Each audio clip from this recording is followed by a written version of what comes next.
Kaplan. So a number one pick traded for a number one pick for the first time ever. And everything LA sent to Detroit to make this work. That's 2 first-rounders and a third-rounder. And Stafford now with McVay. And Bill Plaschke's connipting, by the way. Clinton Yates, I'm going to start with you around the horn. Who won this trade? I think the Rams won it for no other reason than they got exactly what they wanted. After you go through 9 total picks to get rid of Jared Goff, at least at this point, you've got a veteran that's established and specifically the type of quarterback he is. One of the biggest issues that McVay had with Goff is that he didn't take enough chances. Stafford's a guy that we've seen in all his comebacks and all his career. He'll sling the ball down the field, so he fits specifically for him. But at this point, it better work, okay? Because you've done a lot to get rid of a bunch of guys at this point. And if McVay can't find a way back to the Super Bowl, I think that there's a reasonable thing to think about, what his future is there, at least Steve. All right, Tim Kalishaw, who won this trade? I'm going to give the Lions a little nod here. I know that's not a popular opinion, even in some parts of Detroit, I would imagine, for this reason. First of all, if Goff can't play at all, and I don't think that's true, they got 2 1s and a 3 for Stafford, moving on from a quarterback, and that's a decent haul anyway. But this whole idea, the thing that scares me about the Rams, when you deify a coach to the point that everything that's gone right for the Rams is because Sean McVay's a genius, and everything that goes poorly is because Jared Goff can't play, you're really stretching it, and you're really reaching to think that Stafford is that much better. He may take more chances. He may have a little bigger arm, but there's not a tremendous difference between these 2 quarterbacks, and we're going to see what happens. Emily Kaplan, who won this trade? I have the Rams winning it, and Clinton mentioned it. The disregard for draft capital is quite concerning for them, and it shows that there's very little wiggle room for them to struggle. However, they committed to a guy $110 million and then decided less than 2 years later, nah, we don't want him anymore. And they still found somebody to take that contract. It's almost like they took Brad Holmes and planted him in the Detroit front office just to find What are you suggesting here, Emily? Okay. I'm suggesting that. And look, it's now Super Bowl or bust for the Rams. They believe they've got a great defense. They now have a quarterback that fits very well into McVay's system. And it was a quarterback that was available. We talk about all of this quarterback movement that could happen in the offseason. I think a lot of teams don't even know if Deshaun Watson is going to be available. We've got a sure thing in Matt Stafford. Jackie McMullen, who won this trade? So I lean towards the Rams. All points that have been made are good ones. And I do think the most important point being, I always wondered what it would be like for Stafford to have a team where the defense could back him up. They had a team that would protect him at the line, that would have a team that had a really, really good running back. Now he has all of those things. So no more excuses for Matthew Stafford in terms of what he needs to accomplish, never mind what Sean McVay needs to accomplish alongside him. But I understand where Tim is coming from here with the Detroit Lions. You made a determination. Your quarterback was ready to move on. You wanted a fresh look. You got a guy who was in the Super Bowl 2 years ago, and you got very, very valuable picks. And as we learn about this trade, what we've learned now coming out of it was no one else came close to offering what the Rams offered. So I just wonder aloud, did they offer too much? So you applaud the Lions in getting that much as well for Stafford, who, it was clear he was leaving, that they had separated each other. Let's get deeper into the Rams here. Something Jackie said sticks with me. There's a lot of action on the Rams right now. And Emily, you had them as NFC favorite next year. You said Super Bowl bust. Dan Orlovsky on Get Up this morning said he expects an Aaron Rodgers season out of Matthew Stafford now that he has McVay. Kalishaw, how do you plead? I don't know if he's got Aaron Rodgers' weapons. He doesn't have a lot of good receivers. He's got they're about the same on that qualification. I don't know. I can't imagine that's gonna transpire. I don't think I think the expectations that Stafford after 12 years is going to become a different guy is asking a little much. He plays hurt. He's a tough guy. He throws the ball deep. I think it's worth the roll of the dice, but I still think it's a huge roll of the dice. Yates, what's a real expectation for Stafford in year 13 now with the new coach? I think Stafford is going to be a guy that if he can connect with the one player who's been inconsistent and out because of injuries and other things on the Rams offense, Cooper Kupp, then they will be productive. He was a huge part of that team, and when he couldn't contribute or when he couldn't play, that offense went down. So I think that there's some specific relationships he has to work on, but I'm with Tim. Stafford, we know what we get, but that, I do believe, is an upgrade from Goff. Jackie Mack, you're shaking your head no. Yeah, because I don't know if that's 100% true. If you put him in an optimal position, which I think the Rams had the best defense in the NFL last year, when you put him in an optimal position, you put him with this pressure, he and the coach know they have to make this work. It's a new start for him. It's a new day for him. So who knows what the ceiling is from this Matthew Stafford in this system with this coach, with this kind of team. Anybody going to put it out there like Orlovsky did? Aaron Rodgers' season, Emily Kaplan out of Stafford? I think he's going to have a great season. I think that he's going to thrive, and I think that he's a lot more durable than Jared Goff, which is exactly what the Rams need. Yates, last word. It's arguable that the Rams traded away the third best quarterback in the division to get a quarterback who is still the third best quarterback in the division. That is a very real point. Wow, you're not as high on Stafford. Last word on Goff, then. How Detroit made out. I know, Jack, you said you loved this deal and that they got so much, but Goff specifically, can he resurrect what was a career that made the Super Bowl in his third season as starter? Oh, I didn't know you were asking me because I had already given you my answer. I think for Jared Goff, this is a new beginning for him as well. His coach in Los Angeles clearly lost faith in him as that guy that could get them back to the Super Bowl. So it's a new start for him as well. Let's see. Anyone else want to answer that question? Kalisha, you? Yeah, I just want to say, if you're Jared Goff and you have the right to feel this way, and I'm not saying this is a great barometer for players, but if you're Jared Goff, you're saying, I've been to 2 Pro Bowls, that guy's been to 1. What is the deal with thinking Matt Stafford is so much better than me? I'll go show the Rams what I can do. He's going to be as motivated in Detroit. Stafford is in L.A. I think it's a really fragile time for Jared Goff. I mean, this is a guy who, again, was told 2 years ago, you are worth the most guaranteed money of any NFL quarterback in history. 2 years later, his coach gave up to him. He's kicked on the curb. And now he comes to a team in the Detroit Lions who are clearly rebuilding and thought that Matt Stafford kept them too competitive to do so. I worry about him. So that was a trade with winners and maybe other winners. It was split here who won that trade. Let's move on to baseball. The Rockies sending Nolan Arenado and $50 million to St. Louis. Checking in with Mr. Woody Page. He does not believe this trade had 2 winners. Absolutely the second worst trade of all time, he's writing from the Rockies' perspective. Nada for Nado. The United States gave France $15 million for the Louisiana Purchase. The Rockies gave St. Louis $50 million and threw in the best third baseman in baseball and didn't even get the arch in return. Clinton, is it as bad as Woody says? I believe it is as bad as what he says, but it's not just for Denver. I think there's something for baseball overall from a message standpoint that's just not cool, man. This guy was a franchise player who was supposed to be a cornerstone of a market that a lot of people enjoy as one of the more sort of fun teams around the league. He's a great player on top of the fact that he's actually fun to watch. I just don't get why the salary dumps are to the point that they are in MLB.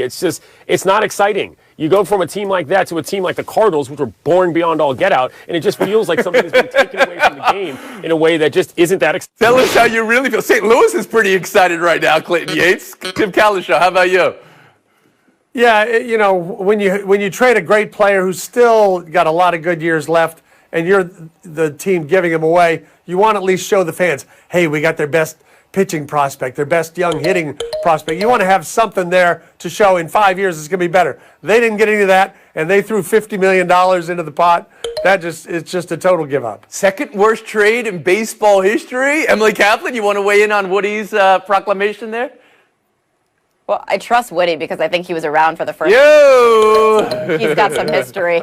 But look, I do fear that we're in a period right now with the pandemic affecting finances that some owners aren't willing to pay their best players. And that's sad. I honestly feel like the Rockies chose their GM over a guy that won 8 straight Golden Gloves, 100 RBIs in 5 seasons since 2013, and is beloved by the franchise. And as Tim said, what do they have to show for it if they're rebuilding? They didn't even get one of, They didn't even get one of St. Louis's 5 best prospects. That's terrible. Then good luck trying to keep Trevor Story. So I'm here with you that teams are making decisions now based on money lost in the pandemic, or at least how they want to run their business post-pandemic. But this was something we talked about this point last year on what are the Rockies going to do with Arenado? Could they ship him because they already regret the money they spent? So that's not exactly totally just the only thing in play here. Now we go to Jackie McMullen. It isn't the only thing completely in play, and so that makes you scratch your head even more. You're paying someone $50 million to give away the best asset you have. And what does that say to the rest of your clubhouse, to the city who are someday going to buy tickets again to your baseball game? The only thing I would say is, you said the Cardinals are the most boring team in baseball, Clinton. Hey, I'd be bored all day if I can win as many titles as they have. How many of the Rockies won? The Rockies are one of two teams in baseball to have not won a World Series or won the division. It's like calling the Spurs in the last 20 years or so since they Spurs are boring, and they're excellent. I'm just saying that the Cardinals are not the kind of team that gets baseball fans excited to watch. You're getting yourself in trouble here, Clint Yates. What second worst trade in history? Okay, so it's Babe Ruth, and then it's this. Could there be the Lou Brock trade? Could there be the Mookie Betts trade? Lindor? I mean, what's happening in baseball right now, Clinton Yates, with Betts, Lindor, and Arenado, three of the top 10 players in the game, being dealt just in the last year? Baseball needs a salary floor. It's not about the ceiling. It's about the fact that there's too many franchises that are just willing to dump all sorts of money out because it's a money-making entity and not necessarily a competitive baseball operation. That's the problem. TC? Yeah, Betts is a little different because that was a luxury tax avoidance, but Cleveland dumping Lindor and its players, Colorado dumping its players. And as Clinton said, you can brag all you want about not having a cap, but without a floor, that's what you get. Was there a scoring floor in the first segment of today's show? Clinton Yates, you might be on it right now, 7. But the roof is up, St. Louis? How you doing? St. Louis, find that man on Twitter. Get in the Menchies. Clinton Yates. At me. Now you can at me. Your boy's here. Love baseball town.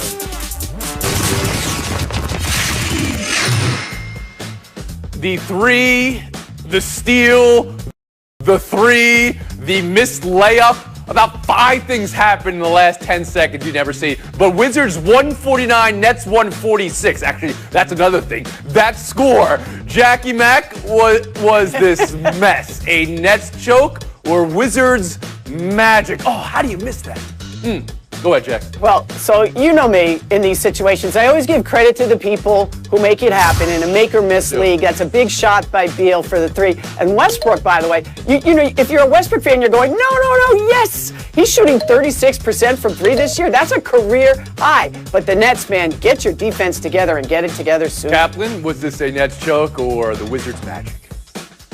Clinton Yates isn't going to want to hear me say this, but this has nothing to do with Washington and everything to do with the Nets. It's the 4th time this season they've allowed an opponent to get a season high in points. That's not okay. Tim Kalisha?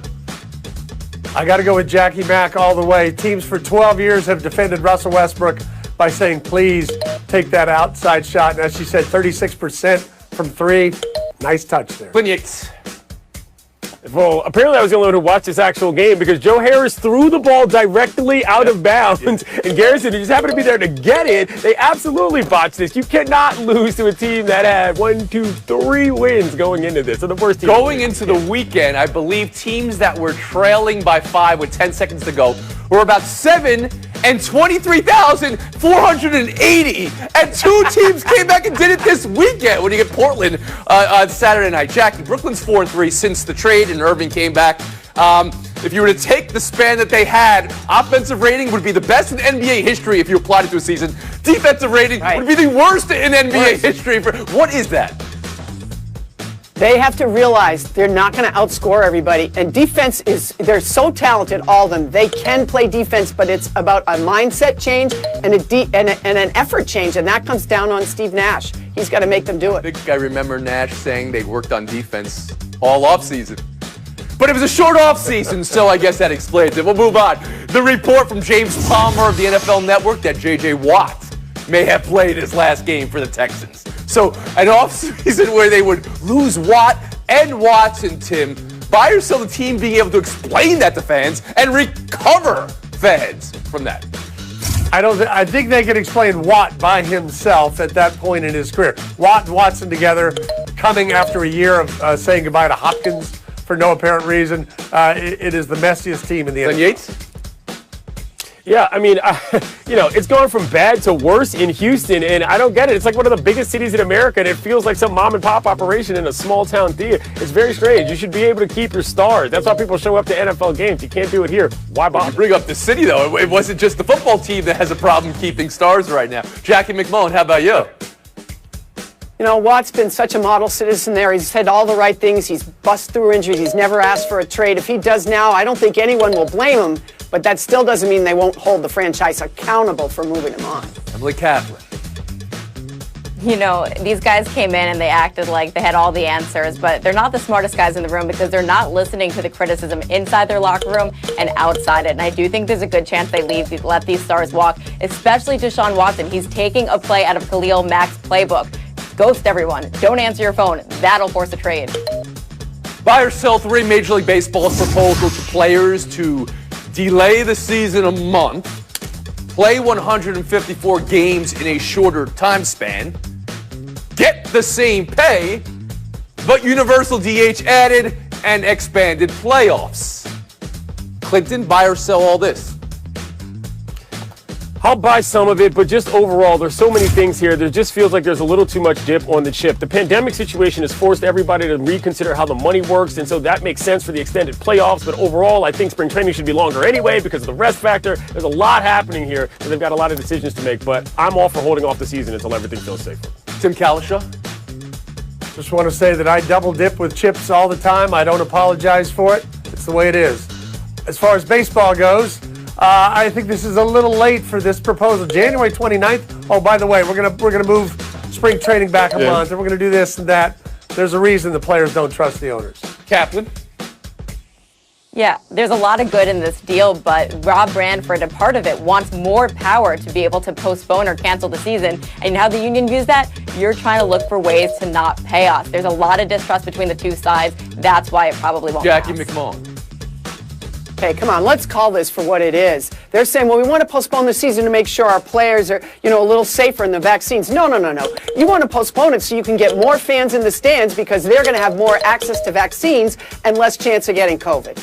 And the universal DH expanded playoffs, Clinton. It pops up every 3 weeks now, and they're trying to get it in under the cover of darkness. I don't get it. It's a simple fix. Give teams a choice on the DH every game. It adds an element of strategy and fun. Forget forcing anybody to do anything. Come on. I like that.